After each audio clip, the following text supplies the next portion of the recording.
Assalamualaikum warahmatullahi wabarakatuh.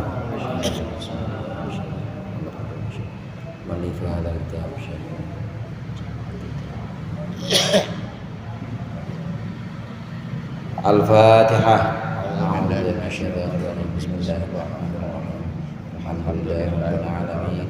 Arrahmanir rahim. Maliki yaumiddin. Iyyaka na'budu wa iyyaka nasta'in. Ihdinas siratal mustaqim. Siratal ladzina an'amta 'alaihim ghairil maghdubi 'alaihim waladdallin. Amin. Bismillahirrahmanirrahim. Alhamdulillahil mu'allimit tullabi wa musahhiril khairi liman yata'allamu. Thumma assalatu wassalamu 'alan nabi wa alihi wa sahbihi jayudamu. Ya Rabbana kaffir 'anna dhunubana wa walidina wa liman huwa muslimu. Nad'uka Allahumma ilman nafi'a min yawmina ilal hisabi yaqumu. Amin amin amin wa ya fattahu. Amin amin amin wa ya alimu. Alhamdulillahil awwalil akhir al-batinil zahir. Wassalatu wassalamu ala sayyidina Muhammadin at-tahiril fakhir wa ala alihi wa ashabihi dzawil ula wal mafakhir. Amma ba'du, fa inna asdaqal hadithi kitabullah wa khairul hadi hadi Muhammadin sallallahu alaihi wasallam wa syarrul umuri muhdatsatuha wa kullu muhdatsatin bid'ah wa kullu bid'atin dhalalah.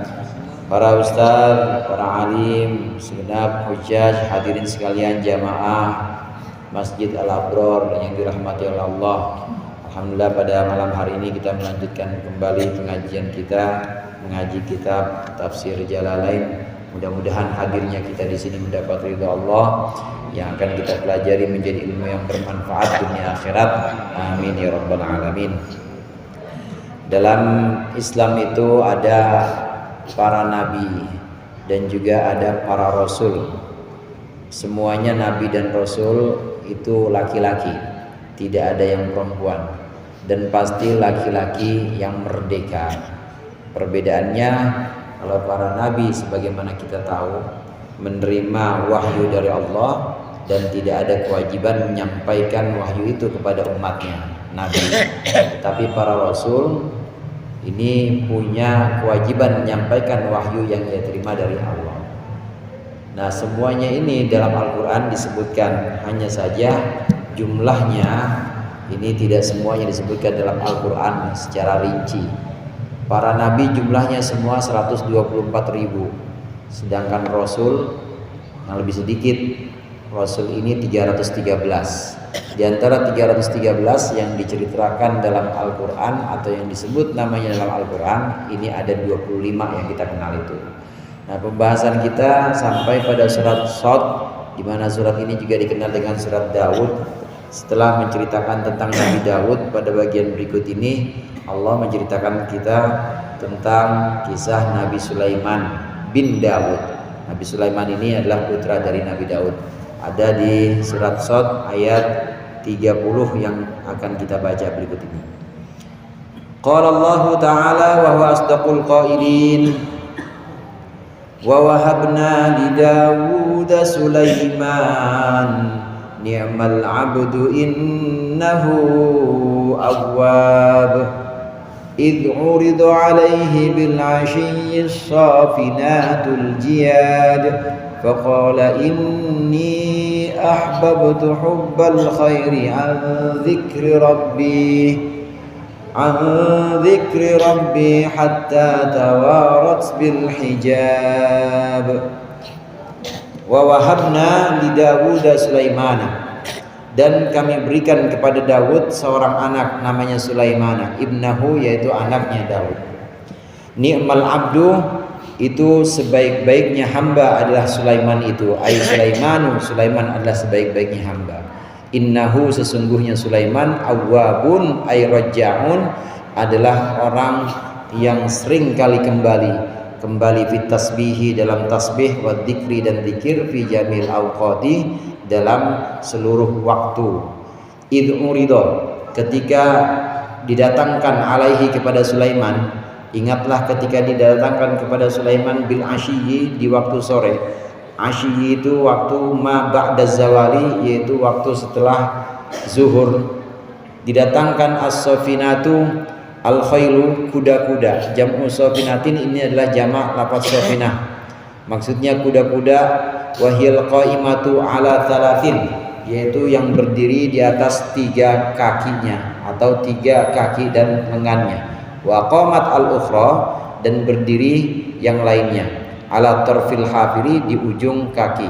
Wa huwa min sofana yasfinu sufunan. Ini dari lafaz sofana yasfinu sufunan. As-sofinatu, sejumlah kuda-kuda, al-jiyadu, yang kencang-kencang atau yang tangguh-tangguh. Jiyad itu jam'u jawad, jamaknya lafaz jawad. Wa huwa as-sabiqu, maksudnya adalah yang paling cepat berlarinya. Al-makna, makna dari al-jiyad, makna dari kuda-kuda cepat itu idastuqifat sakanat, ketika dia disuruh berhenti maka kuda itu akan berhenti. Wa idza rukidat sabaqat, ketika dia diayunkan atau disentuh untuk berjalan, sabaqat, maka dia akan cepat berjalan atau berlari. Wa kanat alfa farasin, dan kuda-kuda yang dimaksud itu ada 1000 kuda. Uridat alaihi, didatangkan kepada Sulaiman ba'da an sholat dhuhra, setelah Sulaiman selesai sholat zuhur. Li iradatil jihadi, untuk menghadapi atau untuk pergi ke medan jihad, ke medan peperangan, alaiha al-aduwa, untuk berjuang alaiha, di atas kuda itu, memerangi al-aduwa, musuh.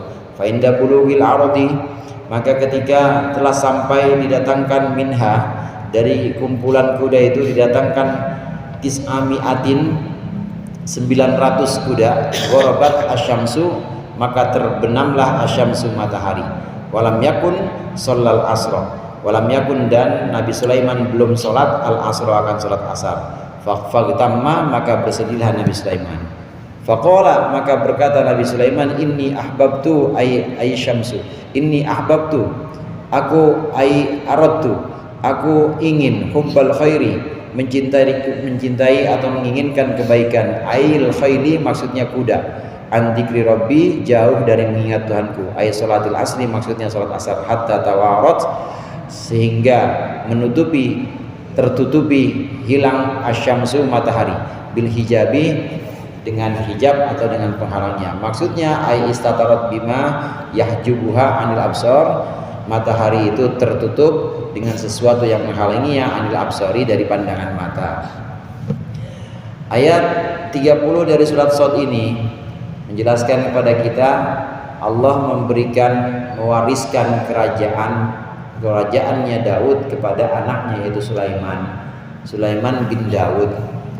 Nabi Sulaiman ini Allah berikan kepada Nabi Daud ketika usia Nabi Daud sudah 70 tahun, kemudian dapat anaknya namanya Sulaiman. Kami berikan Daud Sulaiman, dan Sulaiman ini bukan anak sembarangan, tapi Sulaiman ini adalah anak yang selalu kembali kepada Allah dalam zikirnya. Awwab, ini adalah ungkapan untuk orang yang setiap langkahnya, bahkan setiap detak jantungnya itu selalu mengingat Allah. Jadi selalu Allah, selalu mengingat Allah tersebut, selalu mengingat Allah dalam hatinya. Tidak pernah luput sekalipun, sedikit pun dari mengingat Allah. Para nabi punya sifat demikian. Para nabi punya sifat bahwa di setiap langkahnya, di setiap detak jantungnya itu pasti mengingat Allah. Oleh karenanya yang dilakukan oleh para nabi melakukan apapun itu semua sesuai dengan bimbingan Allah. Tidak pernah Nabi itu melakukan sesuatu dengan hawa nafsunya. Jadi bukan karep-karepnya sendiri dia, bukan, tapi karena dituntun oleh Allah. Ini yang namanya sifat ismah atau sifat terjaga. Para nabi punya sifat ismah atau kadang disebut sebagai maksum, terjaga dari dosa. Karena semua yang dilakukan oleh nabi, yang dilakukan oleh para rasul ini dalam rangkaian bimbingan Allah. Kenapa kok bisa dibimbing terus? Kalau kita mau dibimbing terus, sering-seringin ingat Allah, sering-sering mengingat Allah, baik dengan lisan atau bahkan dengan hati. Cakap lagi kalau dengan hati. Guru-guru kita dulu selalu mengajarkan dalam hati itu sering sebut Allah, Allah, Allah, Allah. Kalau bisa sesuai dengan detak jantung kita. Jantung itu ya di sini Pak, jantung. Bahasa Arab jantung kolbu itu sebenarnya bukan hati tapi jantung. Jantungnya itu jantung yang dimaksud di sini jantung yang ada kaitannya dengan jantung abstrak. Kolb atau jantung ini dihubungkan dengan kolb yang konkret, yaitu jantung yang berdetak terus. Nah, kita ikutin, kita iringin di situ Allah, Allah, Allah, Allah terus di sini. Jadi ada di bawah di dada sebelah kiri. Ada di dada sebelah kiri, disitulah detak jantung. Nah, iringi terus detak jantung kita dengan Allah, Allah, Allah, Allah, Allah terus itu Allah. Para nabi, para rasul ini selalu mengingat Allah. Lantaran ini maka Allah selalu membimbingnya dan tidak pernah melakukan apapun kecuali dengan bimbingan Allah. Kemudian di sini dipuji ni'mal abdu, sebaik-baiknya hamba yaitu dia Sulaiman. Kata-kata hamba ini adalah pujian dari Allah kepada makhluknya. Kita sering baca alhamdulillah, segala puji bagi Allah. Pujian ini ada 3 macam Pak. Ada pujian dari hamba kepada hamba atau dari makhluk kepada makhluk. Pujian dari hamba kepada hamba, misalnya saya muji Ustadz Wito suaranya makin cakep aja ya, namanya pujian dari hamba kepada hamba. Atau Ustadz Wito muji Haji Solihin, Haji Solihin makin rajin aja ya jamaahnya, itu namanya pujian dari hamba kepada hamba. Ada pujian dari hamba kepada Tuhan. Kita memuji Tuhan alhamdulillah, kita memuji Tuhan Rabbana lakal hamdu. Ini pujian dari hamba kepada Tuhan. Ada yang ketiga, ada pujian dari Tuhan kepada hamba. Pujian dari Allah kepada hambanya. Wa innaka la'ala khuluqin azim. Wahai Muhammad, sesungguhnya engkau berada dalam akhlak yang sangat agung, akhlak yang sangat mulia. Allah memuji Nabi Muhammad. Ini pujian dari Allah kepada hambanya. Demikian juga ini ni'mal abdu innahu awwab. Ini pujian dari Allah kepada Nabi Sulaiman. Sulaiman itu adalah sebaik-baiknya hamba. Jadi kata-kata hamba di sini benar-benar dia hambaku, benar-benar dia hamba yang kembali kepadaku. Ini kata-kata hamba kalau sudah diucapkan oleh Allah kepada para nabinya, ini pujian yang sesungguhnya. Karena Allah memuji nabinya dengan sebutan hamba. Hamba itu budak, saudara. Orang kalau benar-benar menjadi hambanya Allah, maka dia akan bebas dari selain Allah. Dia tidak akan terjajah oleh materi. Karena yang bisa memperbudak atau menjajah dia hanya Allah. Karena dia benar-benar jadi hamba Allah. Dia tidak akan terjajah atau diperbudak oleh kekuasaan. Dia tidak akan diperbudak oleh dunia, tidak akan diperbudak oleh manusia, tidak akan tunduk kepada siapapun. Dia hanya tunduk pada Allah. Itu sebenarnya hamba seperti itu. Nah, hamba yang sesungguhnya ini para nabi, ini benar-benar mewujudkan kehambaannya, benar-benar mewujudkan kekerdilannya di hadapan Allah. Karenanya dipuji oleh Allah, ni'mal abdu. Subhanalladzi asra bi 'abdihi lailam minal masjidil haram. Maha suci Allah yang memperjalankan hambanya. Jadi hambanya ini Allah memuji para nabi dengan sebutan hamba. Dan sebutan hamba ini adalah sebutan yang paling tinggi. Karena manusia nilainya mulia di sisi Allah, nilainya tinggi di sisi Allah, itu kalau dia mampu menghamba dengan sejati. Tapi kalau setengah-setengah, kadang-kadang nurut sama Allah, kadang-kadang nurut sama bini, kadang-kadang nurut sama Allah, kadang-kadang nurut sama duit. Berarti ya setengah-tengah, belum hamba sih yang sebenarnya itu. Kalau dia benar-benar sudah bisa mewujudkan kehambaannya cuma kepada Allah, maka itu makin tinggi. Jadi titel atau sebutan hamba ini sungguhnya adalah sebutan yang paling tinggi. Orang yang makin nyata, yang makin jelas dia menghambakan dirinya kepada Allah, jelas ubudiyahnya atau kehambaannya kepada Allah, tidak terjajah apapun kecuali tunduk kepada Allah saja, maka dia sungguh paling mulia di hadapan Allah. Para nabi dipuji dengan sebutan ini, dengan sebutan hambaku. Sulaiman adalah hamba yang terbaik. Ini pujian dari Allah kepada hambanya. Dan satu lagi pujian dari Allah kepada Allah sendiri. Namanya pujian Allah memuji dirinya sendiri. Allah memuji dirinya sendiri karena pujian kita kepada Allah ini tidak akan mampu atau tidak akan bisa mewakili kesempurnaan Allah. Kita muji dari Allah dari subuh sampai subuh lagi misalnya, itu tidak akan cukup untuk mewakili keagungan Allah, nggak bakal bisa. Jadi yang paling pantas muji dirinya siapa? Ya Allah sendiri. Nabi Muhammad kalau dalam doa beliau menyebutkan subhanaka la nuhsi thana'an 'alaika anta kama athnaita 'ala nafsik. Maha suci Engkau ya Allah, aku tidak bisa mengungkapkan pujian sebagaimana Engkau memuji dirimu sendiri. Karena tetap lemah saudara. Pujian kita kepada Allah sebanyak apapun itu tidak akan bisa mewakili keagungan Allah, nggak akan bisa. Nah, Allah memuji dirinya sendiri dengan kata alhamdulillah, itu Allah memuji dirinya sendiri. Dengan kata subhanalladzi asra, Allah memuji diri sendiri, memuji diri sendiri. Karena pujian kita hamba kepada Allah ini sangat lemah dan sangat sedikit. Ini 4 macam pujian. Para nabi dipuji oleh Allah dengan sebutan hamba. Ini hamba yang sesungguhnya. Ya, kalau kita kadang-kadang hamba buat main-mainan, ya nyumbang 5.000 hamba Allah, ngaku-ngaku itu mah, ngaku-ngaku hamba Allah. Padahal Allahnya tahu ngaku apa enggak, ngaku dia hambanya apa enggak. Ini hamba sebutan yang paling tinggi. Kalau Allah sudah menyebutkan hambaku kepada para nabinya, itu berarti memang sudah manusia yang mulia. Ingatlah Sulaiman adalah sebaik-baiknya hamba yang selalu ingat dan selalu ada dan selalu dalam bimbinganku. Ingatlah ketika Sulaiman didatangkan kepadanya kuda, sejumlah kuda atau sekumpulan kuda, bukan sembarang kuda. Sebutan di sini as-safinat. As-safinat ini kuda yang enggak cuma bisa lari, enggak cuma bisa jalan, tapi dia bisa ngangkat kakinya. Ngangkat kakinya artinya kuda kakinya berapa Pak? 4 ya.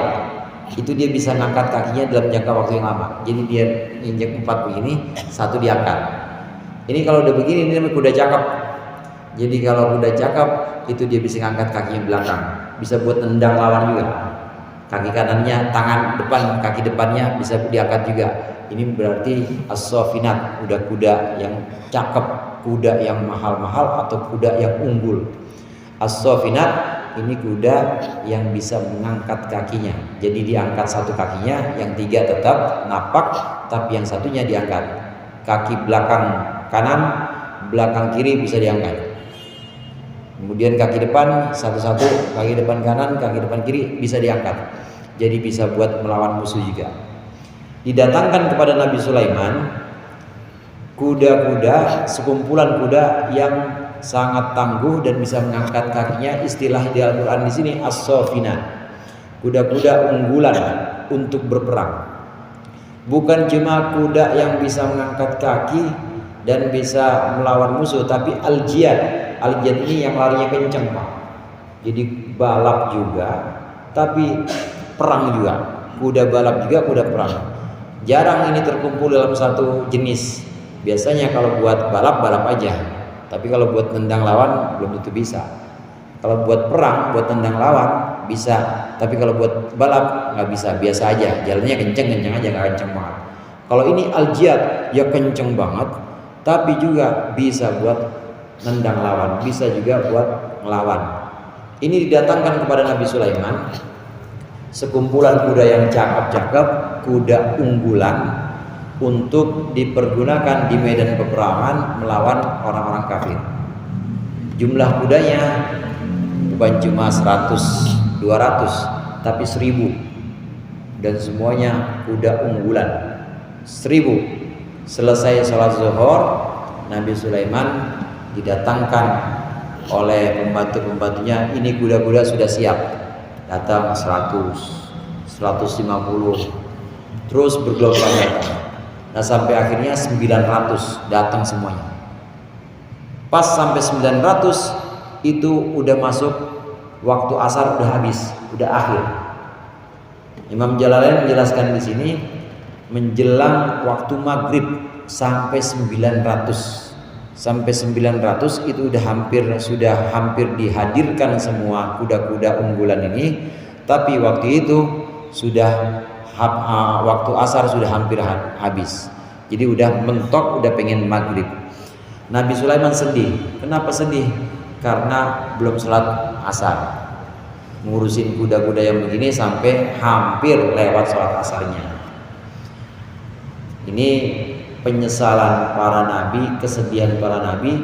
Kesedihannya bukan kesedihan karena hilang harta, bukan kesedihan karena ditinggalkan oleh materi duniawi, bukan, tapi kalau ketinggalan ibadah atau luput dari ibadah.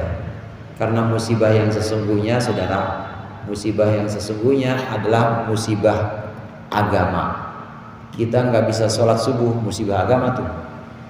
Dibanding kita kehilangan sendal misalnya, ya kehilangan sendal musibah dunia, tapi kehilangan sholat subuh sampai kesiangan itu namanya musibah agama, dan itu lebih berat. Bahwa apa? Kira-kira kalau sholat subuh kesiangan masih enak ngopi, masih enak, berarti gak ada sedih-sedihnya kalau begitu. Kalau sedih akibat musibah agama itu lebih layak, lebih pantas dibanding sedih atas musibah dunia. Misalnya kehilangan sendal atau kehilangan tasnya isi dompetnya isi ATM, walaupun ATM-nya kosong, tapi di situ ada KTP segala macam, sedih rasanya, makan kagak enak. Itu musibah dunia. Harusnya yang ngopi kagak enak, makan kagak enak kalau musibah akhirat. Kalau kita lewat sholat subuh, kita lewat nggak ngaji, itu musibah akhirat. Para Nabi Sulaiman di sini bersedih, galau hatinya karena ngurusin ini tadi, ngurusin kuda yang cakep, kuda unggulan, sampai waktu asarnya hampir habis ngurusin kuda-kuda ini. Tahu kalau kita kira-kira sedih apa enggak? Ngurusin warung sampai pengen maghrib atau ngurusin yang lain sampai mentok waktu sholat sampai habis. Karenanya Nabi Sulaiman menyebutkan, inni ahbabtu hubbal khairi an dzikri rabbi hatta tawarat bil hijab. Ya Allah, saya kok begini-gini amat demen sama kuda. Al khair di sini maksudnya sekumpulan kuda tadi.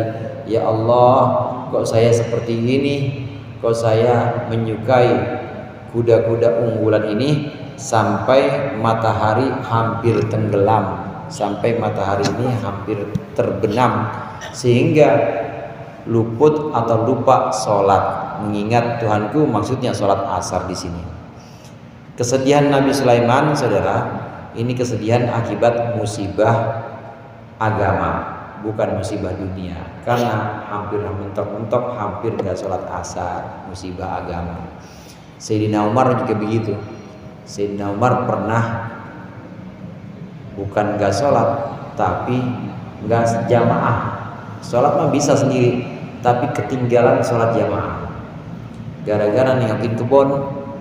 Sayyidina Umar punya kebun, punya tanah, nengokin ternyata lewat nggak berjamaah sholat zuhur, maka bayar kafarah, bayar tebusannya gara-gara nggak ikut sholat jamaah. Tebusannya, kebun yang tadi saya tengokin saya wakafkan buat fakir miskin.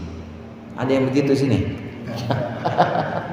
Gara-gara nggak sholat jamaah ngurusin kebun, nih kebun gara-gara dia gua kagak jamaah, biarin buat lepas, buat fakir miskin, wakafin. Itu musibah agama. Salaf soleh, orang-orang soleh terdahulu, ketika Allah berikan musibah agama maka sangat bersedih. Kadang-kadang tebusan atau kafarohnya untuk menebus kesedihan itu, ini rela dunianya dihilangkan atau rela materinya ini disedekahkan, diwakafkan. Karena materi bukan apa-apa. Yang paling bahaya itu adalah agama. Kalau sampai agama ini hilang, ini musibah yang sangat besar.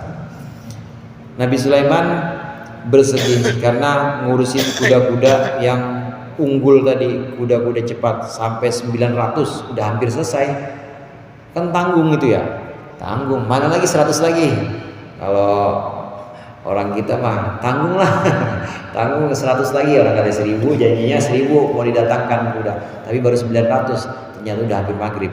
Stop, kata Nabi Sulaiman, udah jangan terusin. Nggak jadi sampai 1000, tapi hanya 900 kumpulan dari kuda-kuda cakep. Mungkin kalau kita ya kayak kendaraan tempur yang unggul, yang spesifikasinya benar-benar tinggi. Jadi kecepatannya, kemudian kemampuan untuk menembak lawannya, sasarannya, ini benar-benar udah canggih. Ada 1000 unit didatangkan buat Nabi Sulaiman, ada 1000 unit didatangkan buat kita. 900, kira-kira kita minta 100 lagi apa malah sedih gara-gara belum sholat asar. Ini Nabi Sulaiman 900, stop, udah gak usah terusin. Nah karenanya di ayat berikutnya Nabi Sulaiman kemudian nyambung lagi. Nabi Sulaiman kemudian memerintahkan para pembantunya, rudduha alayya fatafiqa masham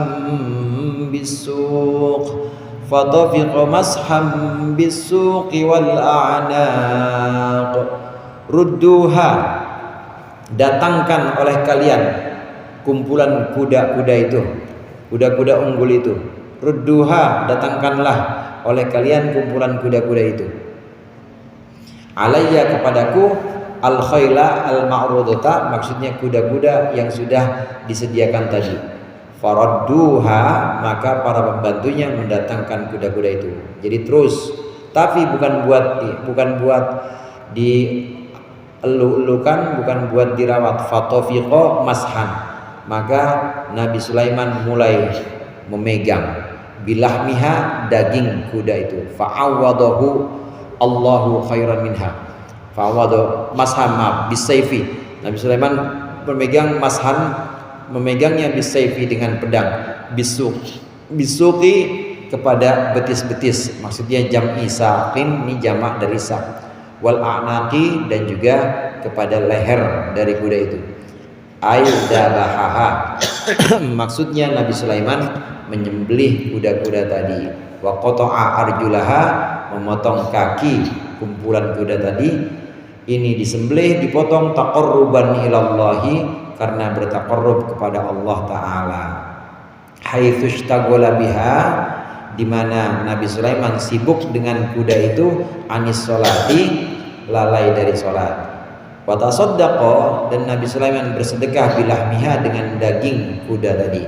Fa'awadahullahu khairan minhu, maka Allah menggantikan untuk Sulaiman khairan minha, yang lebih baik dari kumpulan kuda tadi. Wa asra'a, dan lebih cepat. Wahia, dan gantinya adalah ar-rihu, angin, tajri bi amrihi, yang bisa berjalan sesuai perintah Nabi Sulaiman, kaifa yasha'u, sebagaimana Nabi Sulaiman menghendaki. Datangkan semuanya, kata Nabi Sulaiman. Ini kuda-kuda yang sudah bikin aku lalai. Ya Allah, aku menyesal. Mana kuda-kudanya, datangkan kepada kalian. Didatangkan untuk Pak ini. Semua yang didatangkan, dan Nabi Sulaiman sudah mulai megang, sudah mulai menggenggam pedangnya, dan kemudian disembelih. Semua kuda-kuda itu disembelih, dan dagingnya disedekahkan kepada fakir miskin. Ini dilakukan sebagai bentuk taqarrub atau mendekatkan diri kepada Allah. Kita sering dengar kata kurban. Kurban itu artinya mendekatkan diri. Begitu juga penyembelihan kita, kemudian kita sedekahkan yang niatnya mendekatkan diri kepada Allah, maka itu jadinya kurban, taqarruban. Hanya bedanya setelah syariat Islam datang di bawah Nabi Muhammad, yang namanya kurban itu waktunya tertentu atau khusus. Waktunya ya di bulan Dzulhijjah, mulai dari tanggal 10 selesai imam naik dari mimbar, selesai imam, selesai dari khatib, selesai dari khutbah Idul Adha, mulai disembelih di situ. Boleh juga sih sebelum itu, boleh juga, yang penting sudah matahari sudah terbit. Ini namanya kurban dalam Islam. Nah, kurban secara umum juga adalah mendekatkan diri. Kita bisa juga taqarrub, mendekatkan diri dengan sedekah. Kita bisa mendekatkan diri dengan zikir, bisa kita mendekatkan diri dengan ibadah-ibadah lain. Yang dilakukan oleh Nabi Sulaiman ini mendekatkan diri kepada Allah dengan bersedekah. Hadirin sekalian, ada taqarrub atau mendekatkan diri di sini. Selain taqarrub, di sini ada kafarah atau menebus dosa dan kesalahan. Merasa berdosa, merasa menyesal karena ngurusin kuda yang bagus-bagus dan unggul itu, sampai-sampai hampir lupa sholat, maka menebus kesalahan itu, menebus kekeliruan itu, Nabi Sulaiman ini sedekah dengan menyembelih 1000 kuda yang cakep-cakep. Orang kuda cakep-cakep disembelih, dibagiin dagingnya. Harusnya itu kan bisa dipakai buat perang atau buat kerajaannya Nabi Sulaiman. Harusnya bisa digunakan, tapi ini enggak. Potong aja potong. Ini yang membuat aku lalai, kata Nabi Sulaiman. Ini yang membuat aku sampai lupa, hampir lupa salat asar. Aku lupa, sibuk ngurusin ini, maka disembelihlah kuda-kuda itu. Sebagai bentuk kafarah, yaitu menebus kesalahan, dan sebagai bentuk taqarrub, mendekatkan diri kepada Allah. Nah, satu lagi hadirin, ini menyembelih kafarah tadi. Kafarah bisa jadi kafarah, bisa jadi taqarrub, yaitu cara untuk mendekatkan diri kepada Allah, mensedekahkan dagingnya. Nah, daging kuda memang boleh dimakan, boleh, karena kuda itu termasuk binatang yang halal, boleh. Cuma ya kata yang udah pernah makan gak enak. Pernah mewayi-wayi gak enak, katanya dagingnya, maksudnya lebih enak daging sapi atau daging kebo. Kuda emang boleh dimakan, boleh, karena di situ tidak ada sebab yang mengharamkan seperti taring, nggak ada taringnya. Cakar juga nggak ada. Apa dia hidup di dua alam juga nggak ada. Jadi boleh, kuda boleh dimakan dagingnya. Ini yang dilakukan oleh Nabi Sulaiman. Orang-orang soleh dulu ketika melakukan kesalahan, maka membayar kesalahan itu dengan ibadah lagi. Karena memang dosa atau kesalahan bisa dihapus dengan perbuatan baik. Wa atbi'is sayyi'atal hasanata tamhuha, kata Rasulullah. Iringilah perbuatan salah atau dosa kalian dengan perbuatan baik, tamhuha, maka perbuatan baik itu akan menghapus dosa-dosa. Kita kalau habis buat salah langsung buru-buru wudu, insya Allah wudunya bisa menghapus dosa. Kita habis buat salah langsung buru-buru sedekah, insya Allah sedekah itu bisa jadi kafarah atau bisa jadi penghapus dosa sebelumnya. Semua kebaikan ini bisa menghapus, bisa menjadi kafarah bagi dosa-dosa yang dilakukan sebelumnya. Nabi Sulaiman menyembelih kurban atau kuda-kuda ini untuk mendekatkan diri kepada Allah dan untuk membayar kafarah. Karena keikhlasannya dipasrahkan semuanya kepada Allah dan merasa salah, mengakui kesalahannya kepada Allah, maka Allah ganti yang lebih cepat dibanding kuda. Kuda ya paling kecepatannya 100 km per jam. Kuda. Kalau Kijang ya ada yang 240, kalau Innova mah Kijang. Berikut kuda. Ada juga Mungkin yang lebih cepat lagi apa? Yang lebih cepat lagi panter misalnya. Panter itu binatang juga. Tapi ada yang lebih cepat dibanding itu semuanya. Yang lebih cepat dibanding kendaraan-kendaraan itu apa? Angin. Karena keikhlasannya Nabi Sulaiman mengorbankan semua itu dan merasa salah atas kelalaiannya, maka Allah ganti kuda-kuda itu dengan yang lebih cepat, yaitu angin. Angin, saudara. Jadi angin bisa sesuai perintah Nabi Sulaiman. Mau bawa kemana aja Nabi Sulaiman itu bisa. Mau bawa makanan, misalnya ini bawa logistik, bawa ke bayaran pasar, bawa angin dan lebih cepat dibanding kendaraan. Gak kena macet kayak di Jatayu begini. Cepat orang lewat atas tuh, ganti dari Allah. Kalau kita bertakwa kepada Allah, maka akan Allah berikan gantinya. Kalau kita bertakwa kepada Allah, maka akan Allah berikan jalan keluarnya. May yattaqillaha yaj'al lahu makhraja. Allah berikan ganti untuk Nabi Sulaiman. Ini angin yang tunduk kepada Nabi Sulaiman, haitsu syaa, kaifa syaa. Dimanapun atau kapanpun Nabi Sulaiman mau, maka angin ini bisa diperintahkan Nabi Sulaiman untuk memperjalankannya atau memperjalankan anggota-anggota keluarga dan apapun yang Nabi Sulaiman mau. Hadirin jemaah rahimakumullah, ini juga bagian dari mukjizat. Mukjizat itu suatu yang mengagumkan dan luar biasa Allah berikan kepada para rasul. Luar biasa sifatnya, bukan mustahil. Karena kalau mustahil ya tidak mungkin ada wujud, tapi ini luar biasa, di luar kebiasaan. Angin bisa bawa orang kan di luar kebiasaan. Bawa apa nggak pernah ngeliat aja, maka disebutnya luar biasa. Akal kita cuma menyebutkan itu asing. Akal kita tidak menafikan, akal kita tidak menentang bahwa itu mustahil, enggak. Tapi akal kita cuma mengatakan jarang-jarang yang begini nih. Kebiasaannya nggak begini.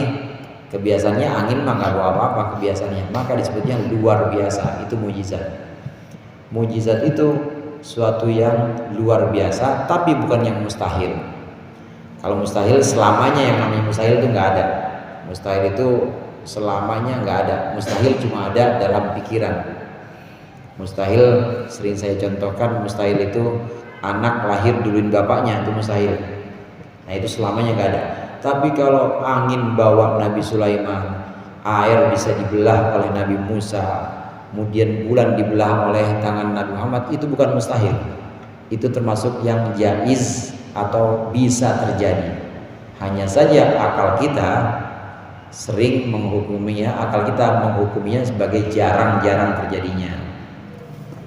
Ini mukjizat Nabi Sulaiman, yaitu angin, dan nanti ada beberapa lagi yang akan dijelaskan dalam rangkaian ayat di surat As-Saff ini tentang mukjizat Nabi Sulaiman. Walaqad fatanna Sulaimana wa alqaina ala kursiyyihi jasadan thumma anab qala rabbi ighfirli wa habli mulka rabbi ighfirli wa habli mulkan la yanbaghi li ahadin min ba'di innaka antal wahhab. Walaqad fatanna Sulaiman wallahu a'lam bissawab. Mudah-mudahan bermanfaat. Kurangnya mohon maaf. Wallahu muwaffiq ila aqwamit thoriq. Wassalamualaikum warahmatullahi wabarakatuh.